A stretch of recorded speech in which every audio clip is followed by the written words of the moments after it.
మీ కళ్లద్దాలకు శాశ్వత పరిష్కారం కేవలం 9,999 రూపాయల నుండే LASIK surgery American laser eye హాస్పిటల్లో.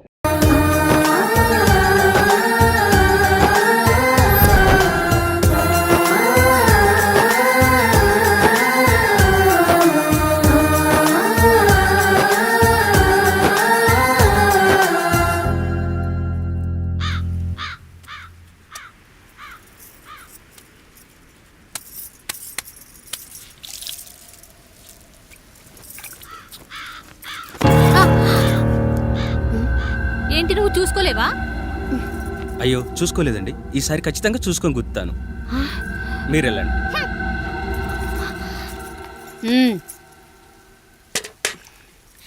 చూడమ్మా, నువ్వు మా కూతురవ్వడానికి ముందే రాయుడు మాకు దేవుడు, ఆయన కుటుంబం మనకు దేవాలయం. వాళ్ళు కొట్టినా తిట్టినా మనం అరవకూడదమ్మా.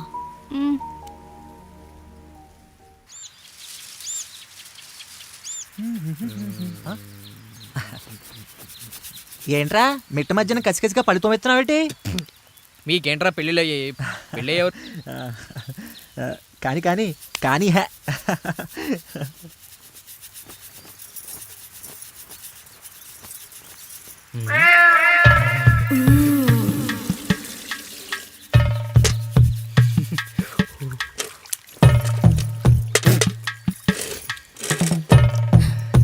ఏంటండి?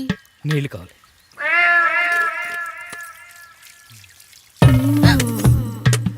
ఆయన కుటుంబం మనకు దేవాలయం. వాళ్ళు కొట్టినా తిట్టినా మనం అరవకూడదమ్మా.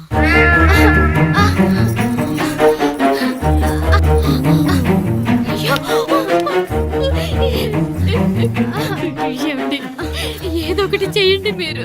వద్దు పండు, పెద్ద ఆయన దగ్గర మాట వస్తుంది. నేను చూడలేదు.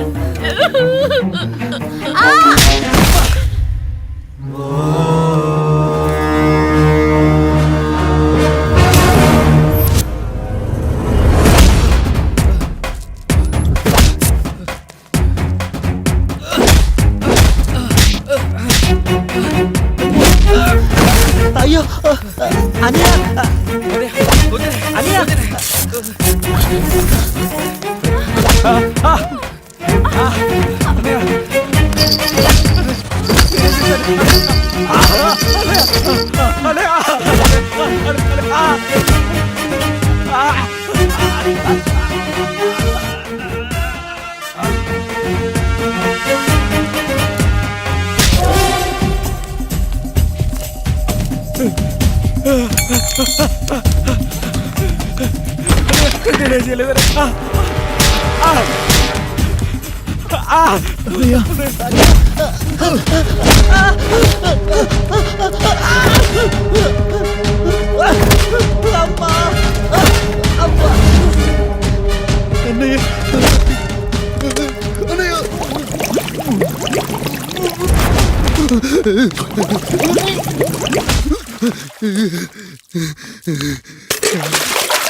నీతి లేని కుక్క, మా ముందు 7 తరాలు హత్యలు, దొంగతనాలు, వ్యభిచారాలు చేశాం, కానీ ఒక అమ్మాయిని మానభంగం చేసినట్టు చరిత్రలో లేదు.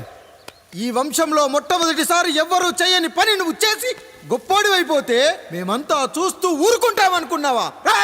రేపు పొద్దున వీడిని పంచాయతీకి పిలిచి ఈ రాయుడు తీర్పిచ్చేంత వరకు లక్ష్మి వాడిని ఇంట్లో కూడా రానివ్వకు.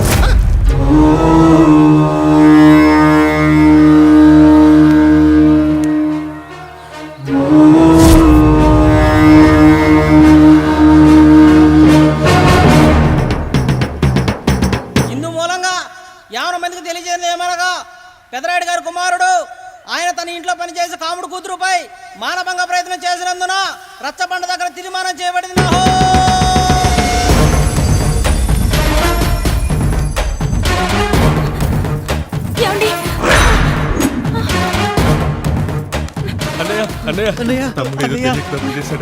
మన కుటుంబ గౌరవం నీ చేతిలో ఉంది, దయచేసి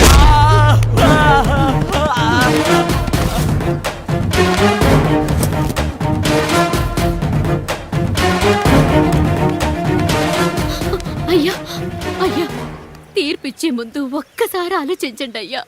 ఎంతైనా మనింటి బిడ్డయ్యా. అవునయ్యా, అన్యాయం జరిగింది మా బిడ్డకి. చిన్నబాబు ఏదో చిన్న తప్పు చేశాడని. మనుషుల్లో రెండు రకాలు. ఒకడు రోడ్డు మీద వెళ్తూ పొరపాటున పేడను తొక్కింది పేడ అని తెలుసుకొని నీటుగా వెళ్లి కడుక్కుంటాడు, వాడు ఉత్తముడు. ఇంకొకడు అదే పేడను తొక్కి రోడంతా బరబరా గీసి పరిసరాలను అపవిత్రం చేసి అప్పుడెళ్ళి కడుక్కుంటాడు. అలాంటి నీచుడు నా కొడుకు. నేను మూడో రకం. తొక్కింది పేడ అని తెలిసి కూడా దాని వేలుతో తీసుకొని ముక్కుతో వాసన చూసి ఆ దుర్వాసన భరించి కడగాల్సింది చెప్పు కాదు, కడగాల్సింది పేడ అని తీర్పిచ్చేవాడే ఈ రాయుడు. రాయుడు రాయుడు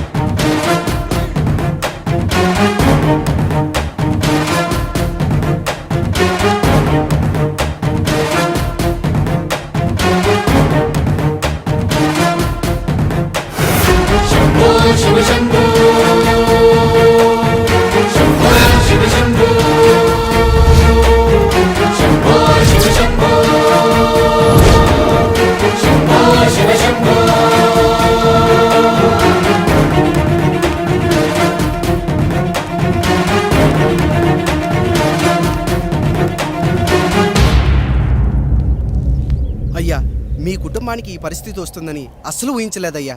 పచ్చటి పుచ్చకాయలో పుచ్చుంటుందేమో గాని పచ్చని మీ సంసారంలో ఇలా మీ తమ్ముడు గారు. కొన్ని తరాలుగా మా వంశం ఈ ఊరిని పరిపాలిస్తుంది. మా వంశానికి స్త్రీలంటే ఎంత గౌరవమో తెలుసా? ఆడవాళ్ళు వంటింటి కుందేళ్లు కాకూడదని మా ముత్తాత గారు పెళ్లి కూడా చేసుకోలేదు. మా తండ్రి గారు పాపారాయుడు ఎవడో ఒకడు ఒక స్త్రీని మోసం చేసి కడుపు చేస్తే ఆ కథ విని ఆ పుట్టిన పిల్లాన్ని ఆ మోసగాడికి ఇచ్చేసి ఆమెను పెళ్లి చేసుకుని ఆమెకు కొత్త జీవితాన్ని ఇచ్చాడు. నేను కూడా నా వంతు సహాయంగా కొంతమంది స్త్రీమూర్తులను పెళ్లి చేసుకుని వాళ్లకు జీవితాన్ని ఇవ్వాలనుకున్నా. అలాంటిది నా వంశంలో ఇలాంటి చీడ పురుగు పుట్టాడు. నా తమ్ముళ్ళలాంటి కాముడు మా పనోడు వాడి కూతురుపై అత్యాచారం చేయబోయాడు. ఒక్కసారి నీ చెప్పేది వినండి. ఛీ, నీచుడా! ఈ రాయుడిచ్చే తీర్పును ఆపే శక్తి ఎవరికీ లేదు.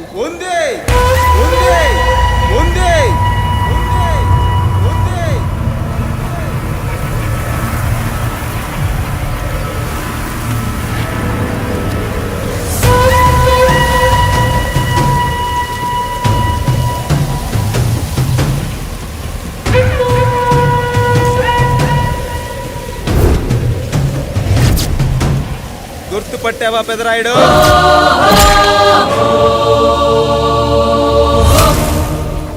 నా తండ్రిని చంపిన నీ తండ్రిని చంపా. ఇప్పుడు ఆయన కొడుకుగా నీ అంతు చూడటానికి వచ్చాను.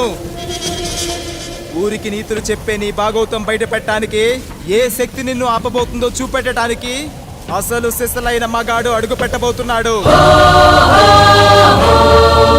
ఎవడిని చూడాలంటే మీ నవరంధ్రాలు కళ్ళుగా మారాలో వాడు రాబోతున్నాడు. చెప్పి వచ్చే తుఫాను కాదు వాడు, వచ్చాక చెప్పుకునే సునామీ వాడు. ఇక వాడిని ఆపటం అంటే ఎవరెస్ట్ ని క్రేన్ తో లేపటమే. పాపారాయుడు, పెదరాయుడు, ఆ రాయుడు, ఈ రాయుడు అని మీ బతుకుల్లో రాళ్ళు వేస్తున్న వాళ్ళకి సమాధానం చెప్పడానికి వస్తున్నాడు అసలు సిసలైన Rayudu. So I'm presenting you the one and only Android.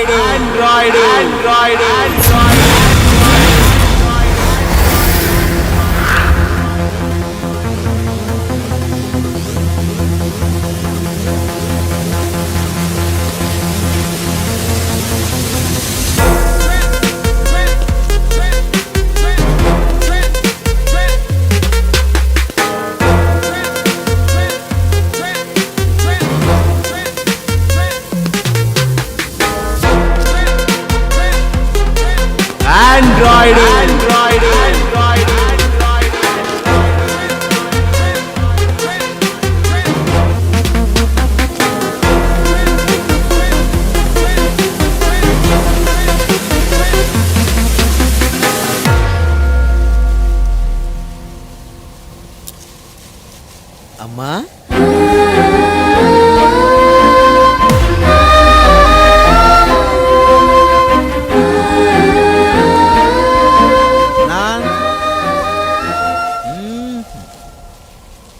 నాన్న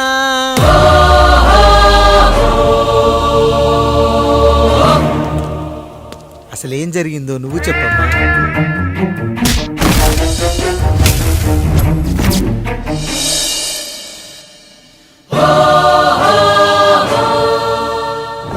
ఎరా పెదరాయుడు త్రికాలాత్రక ఓరి ఓరోరి ఆపరాని ఉన్మత్త గార్తాబారవాలు ఎంత మర్వ ఎత్తిచ్చిన నువ్వు మరపునకు రాక హృదయశావిల్యమానములైన నీ మదోన్మాద అపరాధం నా మనోవితలమును రయ్యలు చేయుచున్నవే. అహో క్షీరా వారాసి జనతారక సుధాకర కొనిదెల నందమూరి అక్కినేని గట్టవనేని మంచు దగ్గుపాటి వంశ సముత్పన్న మహోత్తమ మహా నట పరిపాలిత చిత్ర సామ్రాజ్యమున నూతన వారసుడనై నిజభుజ వీర్య ప్రకంపిత చతుర్దశ భువన సూర్యవరణిలకు భ్రాతా సమానులైన చతుష్టి పితృవులకు అనుజుడనై సింహపురి తీరమున జన్మించి భరతఖండమున సకల జనులచే పరమ పావనిగా కీర్తింపబడుతున్న మహోత్తమ మహిళ ఈ పతివ్రత పండునకు పుత్రుడనై మానధనుడనై మనగడ సాగించు నన్ను చూసి ఈ విశ్వమంతయు ప్రసుడట ప్రసుడట పగులబడిన ఊటయా అనాథాన్ని అవహేళన చేయుటయా.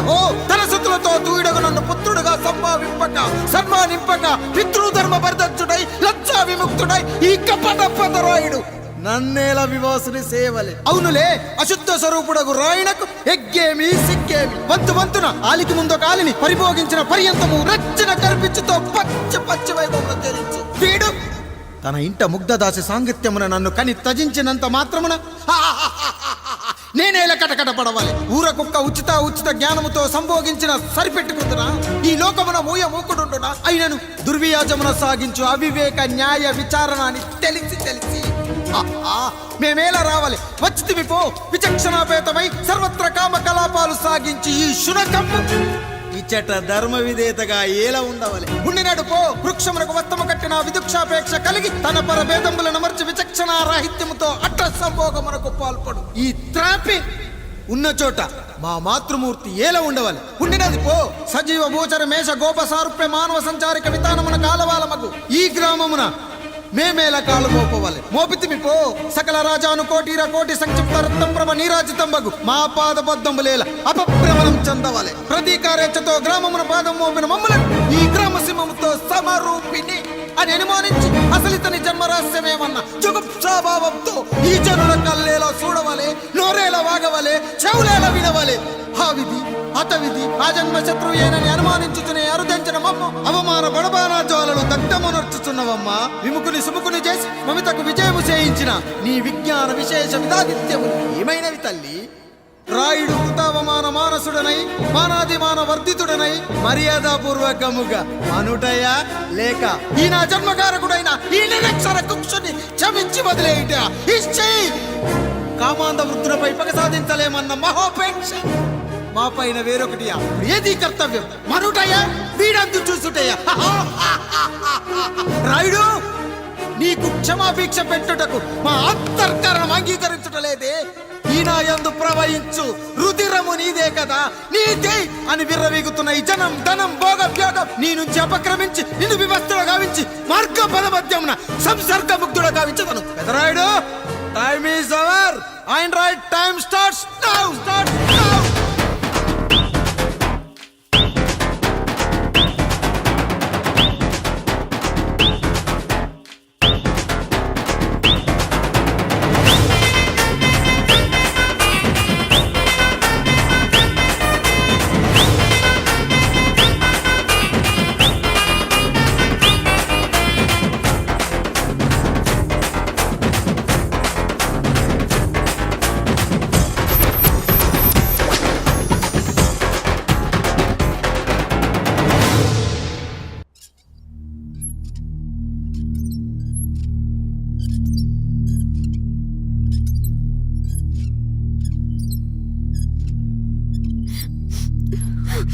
జానకి ఇంకెక్కడుంది?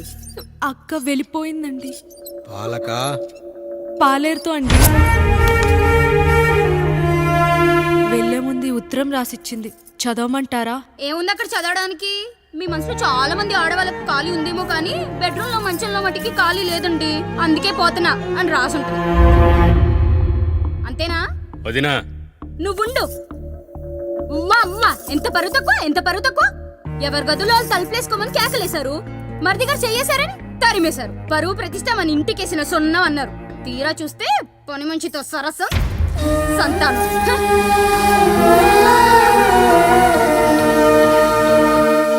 పని చేయించుకొని డబ్బులు ఇవ్వాలి గాని బిడ్డల్నిస్తారని నేనెక్కడా వినలేదమ్మా ఈ చోద్యం.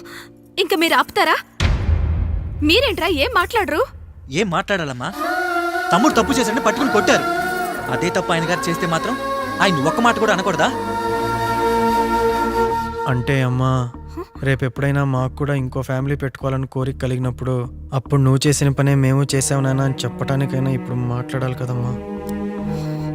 కావాలనుకున్నప్పుడల్లా అమ్మని తెచ్చుకున్న ఆయనకి తమ్ముడికి ఆడతోడు కావాలని తెలీదా? రోజు బట్టలపి స్నానం చేస్తాడు కదా. తమ్ముడు బాగా ఎదిగాడని అర్థం కాలేదా? పని మనిషితో ఆయన చేస్తే శృంగారు, ఆవిడ కూతురుతో నేను చేస్తే వ్యభిచారమా?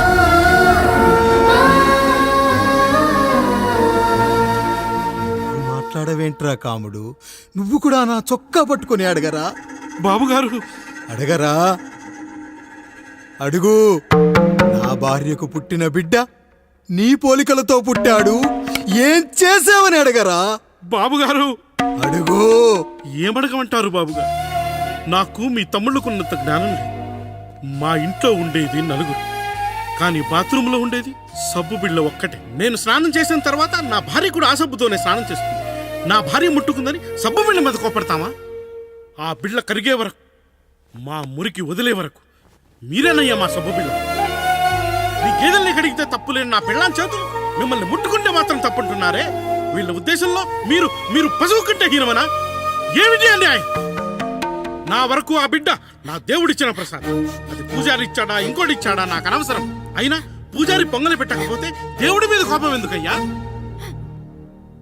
ఏమో, మా కోసం చెమట చిందించి పనిచేసే ఈ కాముడికి నేను చెమటోడ్చి ఒక బిడ్డను ప్రసాదిద్దామని మీరు అనుకున్నారేమో. ఇందులో కూడా నా మంచే కదయ్యా మీరు ఆశించారు. కానీ వీళ్ళు మీ ఔన్నత్యాన్ని ఎప్పటికీ అర్థం చేసుకోలేరయ్యా, అర్థం చేసుకోలేరు. అయ్యా, ఈరోజు మీ పాలేరుతో వెళ్ళిపోయి ఉండొచ్చు, మీ బిడ్డలు ఈరోజు మిమ్మల్ని తిట్టచ్చు. కానీ ఈ కాముడు మిమ్మల్ని ఎప్పుడూ వదిలిపోయాడు.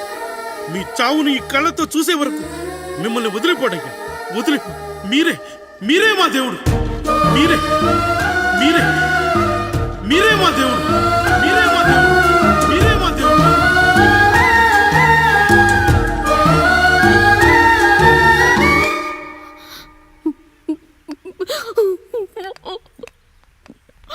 చిన్నయ్య కాఫీ. చిన్నయ్య కాదు, చిన్నోడు. నేను మీ అక్క కొడుకును. నువ్వెందుకు ఏడుస్తున్నావమ్మా? చిన్నోడా, పెద్దయ్య గురించి అలా మాట్లాడకయ్యా. పెద్ద మనిషా, డబ్బుంటే గుడి కట్టాలి, బడి కట్టాలి. వెళ్ళిన చోటల్లా కనిపించిన దానికల్లా బిడ్డలు నెచ్చుకుంటూ పోరు. ప్రతి ఊళ్ళో చెట్లు నాటించడానికి వాడేమన్నా అశోకుడా? గుప్పెడంత ఉల్లిని కోస్తేనే కన్నీళ్ళు వస్తాయి. బారెడంత నా తల్లి మనసు కోసాడు. వాడి కన్నీళ్లు కాదు, రక్తం రావాలి, వచ్చేలా చేస్తా. మనల్ని ఇంతగా మోసం చేసిన వాడికి ఆస్తి 3 పిల్లలు, నీకు మాత్రం పేదరికం ఒక్కడే. వద్దు చిన్నయ్య, వద్దు చిన్నయ్య.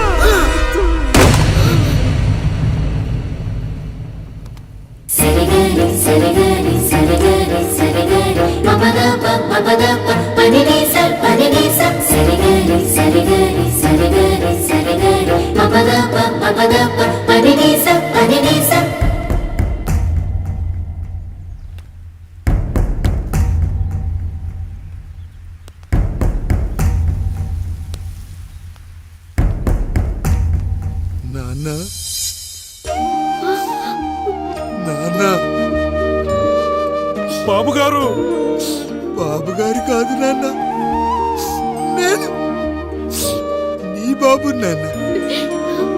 మీరు మా పెద్దయ్య బిడ్డ కదయ్యా.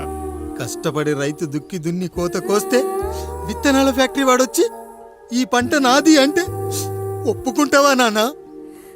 ఈ భూమి నీది, ఈ పంట నీది. నేను నీ బిడ్డను నాన్న, నీ బిడ్డను. కానీ ఆ రూపం, ఈ ముఖం ఒక్కడే వాడిది నాన్న. కింద బాడీ చూడు, ఇద్దరం ఒకేలా లేవు.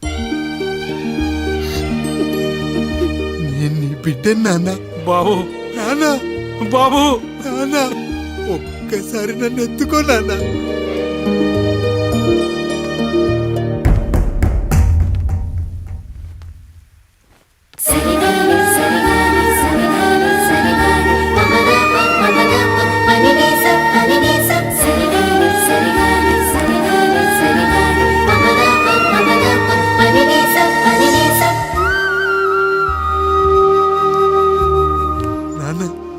నువ్వెంత మంచివాడివి నాన్న.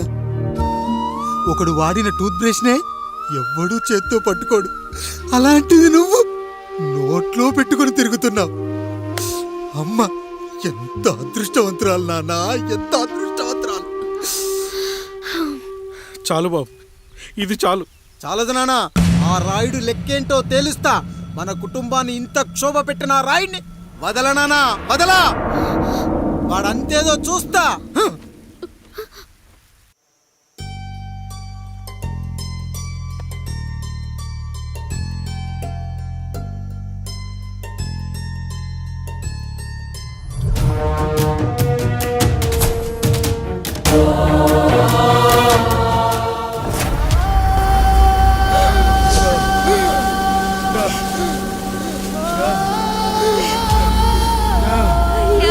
చూడండి అయ్యా, వీళ్ళని చూసాకైనా మీ మనసు కరెక్ట్ లేదా? తాగటానికి నీళ్లు లేక చావు బతుకుల మధ్య కొట్టు పెట్టాడుతున్నారయ్యా.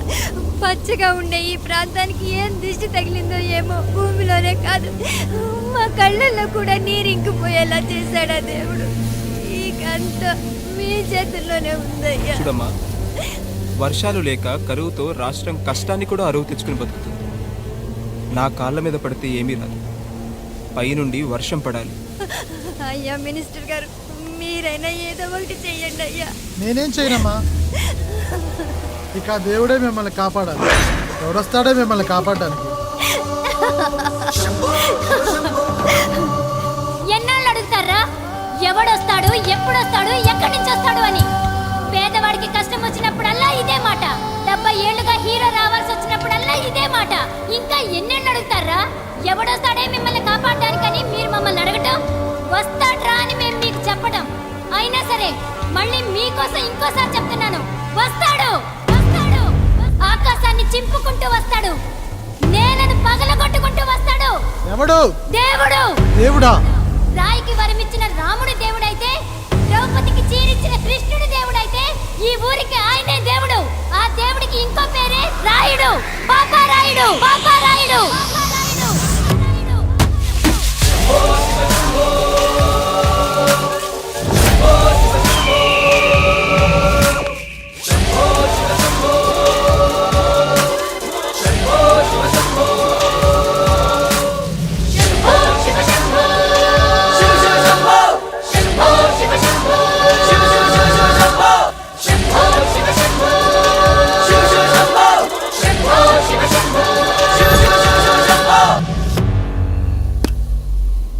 ఏంటి సమస్య? అయ్యా, ఊరికి కరువు వచ్చింది. అదిగో ఆ నలుగురు దాహంతో చనిపోతున్నారయ్యా.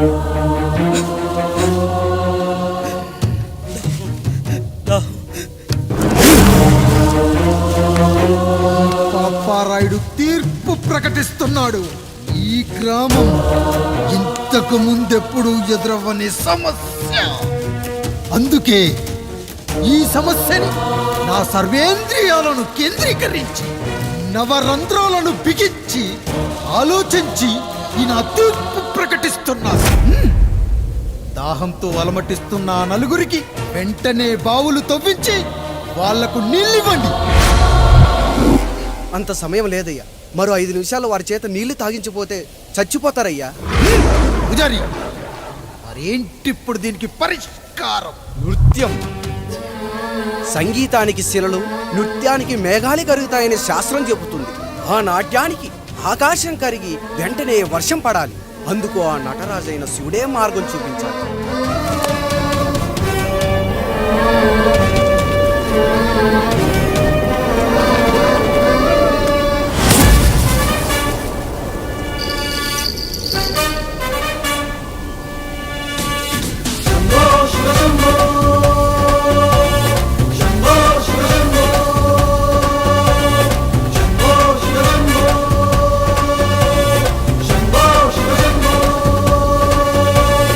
ఆకాశంలో మేఘాలన్నీ ఆవేశంతో ఏకం కాని ఊపిరి శబ్దం ఎదలో శంఖం పూరించే వేళ, నెట్టూర్పుల్లో నిర్వేదాన్ని, పడగాలుల్లో సందేశాన్ని, పడగళ్ళయ్యే ఆహ్వానాన్ని పంపించే వేళ, పాదమే ఆడే నాదం ఢమరుకమే కాదా, ప్రాణమే చేసే గానం గంగకు గుడి కాదా, గొంతులో దాహం దేహం దహించే వేళ, నటరాజుగా రాజుని నేరుగా చూసిన నింగిక నేలకు నది కాదా.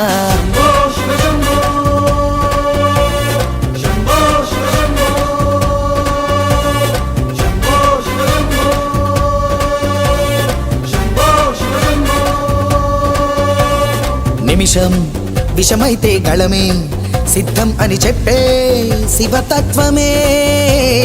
వేషం వేయించే నాట్యం చేయిస్తే మేఘం పులకించదా. ఊరికే బాధే మోసే రాజే కాడంటూ ఊరికై యుద్ధం చేసే శక్తి ఉందంటూ మండిన హోమంలో నా సమిధే తానంటూ తన దేహమే మబ్బుగా స్వేదమే బానగ గొంతులు నేరుగా తడిపేనా.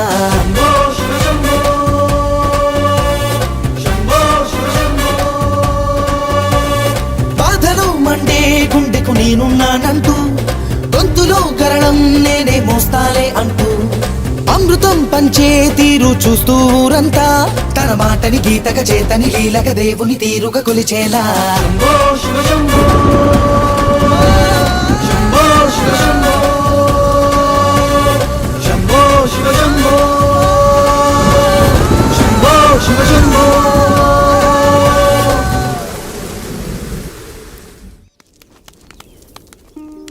అయ్యా, దేవుడిచ్చిన ప్రసాదం అనుకుని నలుగురిని కన్నాను, ముగ్గురికి పెళ్లి చేయగలిగానయ్యా. ఈ ఊరు ఏమిచ్చినా మీరు తీసుకుంటారు కదయ్యా, ఇది మిగిలిపోయింది, తమరే ఏదో ఒకటి చెయ్యండి అయ్యా.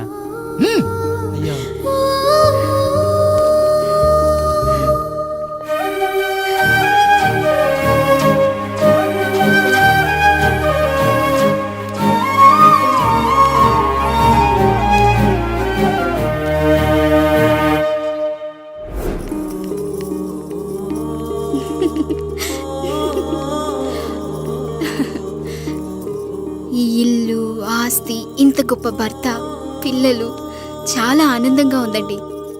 కానీ నాకు ఒకటే లోటు, మన తర్వాత మన పిల్లల్ని చూసుకోవడానికి వీళ్ళకొక అన్నయ్య కావాలండి.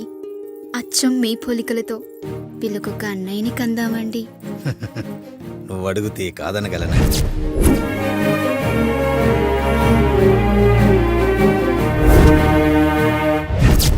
నానా రాయుడెక్కడా? ఇప్పుడే వస్తున్నాను నాన్న.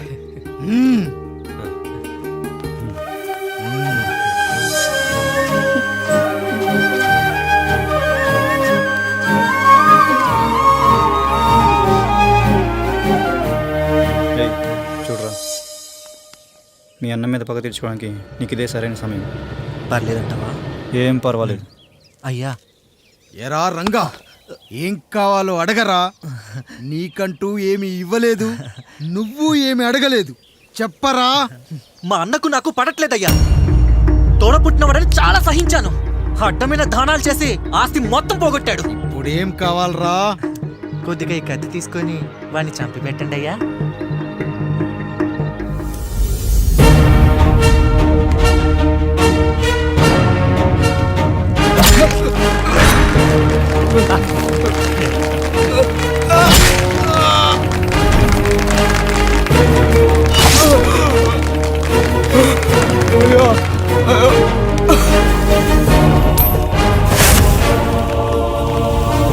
నాయుడు, అన్యాయంగా మా నాన్నని చంపేశావు. గుర్తుంచుకో, ఈ నాయుడి కొడుకు నీ కుటుంబం పాలిట సైనికుడిగా మారబోతున్నాడు. నిన్ను, నీ కొడుకుని, ఆడికి పుట్టబోయే కొడుకుని అందరినీ లేపేస్తా.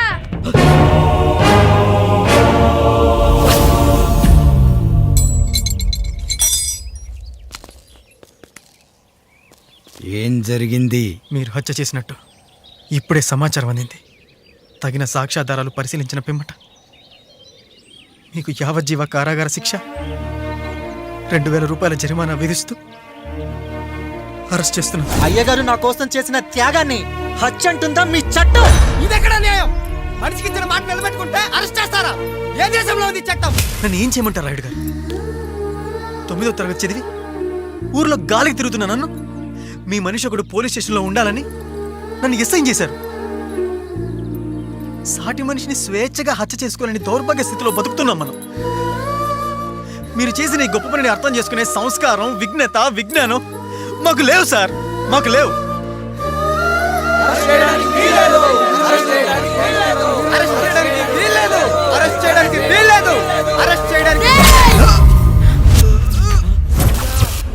నాయుడు గారు,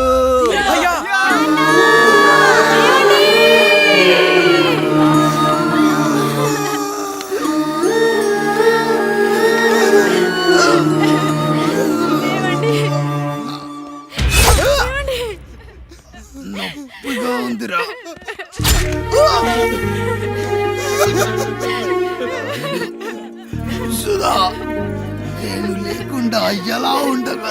పర్వాలేదండి, బిడ్డలతో నేను ఉండిపోతాను. అయ్యో, ఈ పాడు సమాజం నిన్ను మనశ్శాంతిగా బతకనివ్వదు. ఇంతమంది పిల్లల్ని చూసుకుంటూ భర్త లేకుండా ఎలా బతకగలం?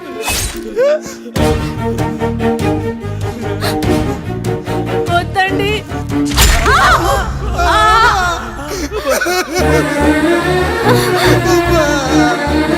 రాయుడు, బిడ్డలు జాగ్రత్త. ఈ రోజు నుంచి వీళ్ళంతా నీ తమ్ముళ్ళు చెల్లెళ్ళు కాదు, నీ బిడ్డలు.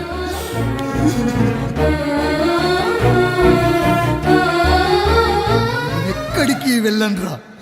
నీ కష్టం వస్తే ఒక్కసారి నాన్న అని పిలవరా. ఆ సమాధిలోంచి అయినా లేచొస్తా.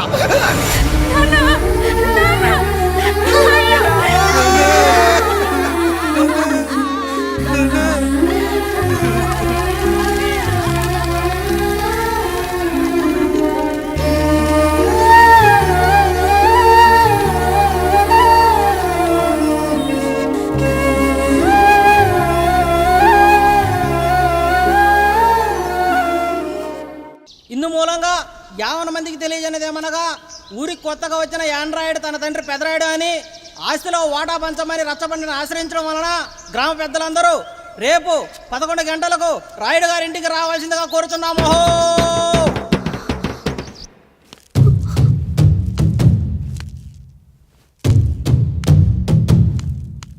ఎందుకొచ్చారు? తన తాత పాపారాయుడు గారు ఆస్తి తనకు కూడా కావాలంటూ పంచాయతీలో ఫిర్యాదు చేశాడయ్యా.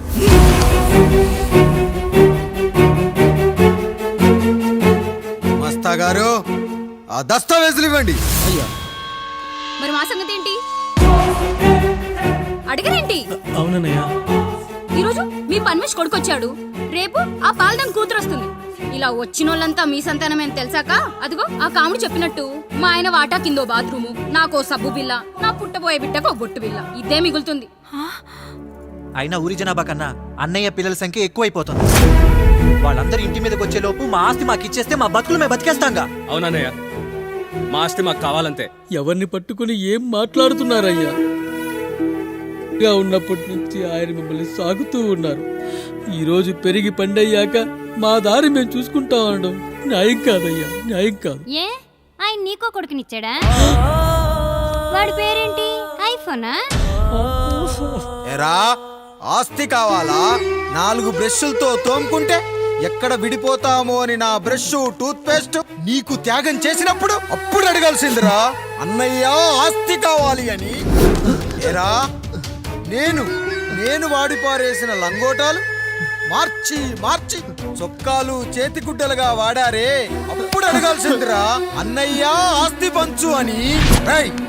నువ్వు 6 నెలల పసికందుగా ఉన్నప్పుడు పాల కోసం ఏడుస్తుంటే నిన్ను తీసుకెళ్లి పసుల దొడ్లో కట్టేశానే, అప్పుడు అడగాల్సిందిరా, అన్నయ్య నాకు ఆస్తి కావాలి అని. మా తండ్రి గారు పాపారాయుడు పోలికలు నాకు, నా పోలికలు ఆండ్రాయిడ్కి. అసలు మా కుటుంబంలో ఏ పోలికలు లేని మీకు ఎందుకు ఇవ్వాలరా ఆస్తి? ఆస్తి లేదు, గీస్తి లేదు. Get out, get out, get out, get out, get out, get out అని నేను అనొచ్చు, కానీ అనగలనట్రా? అనలేను. ఎందుకంటే మీరంతా నా తమ్ముళ్ళు, నా చెల్లెళ్ళు. రక్తం తాగిన దోమ కూడా వెళ్ళేటప్పుడు కృతజ్ఞతగా ఏ మలేరియానో టైఫాయిడో వదిలి వెళ్తుంది. కానీ రక్తం పంచుకొని పుట్టిన మీరు ఈ అన్నయ్య కోసం ఆస్తి కూడా వదల్లేకపోతున్నారు కదరా.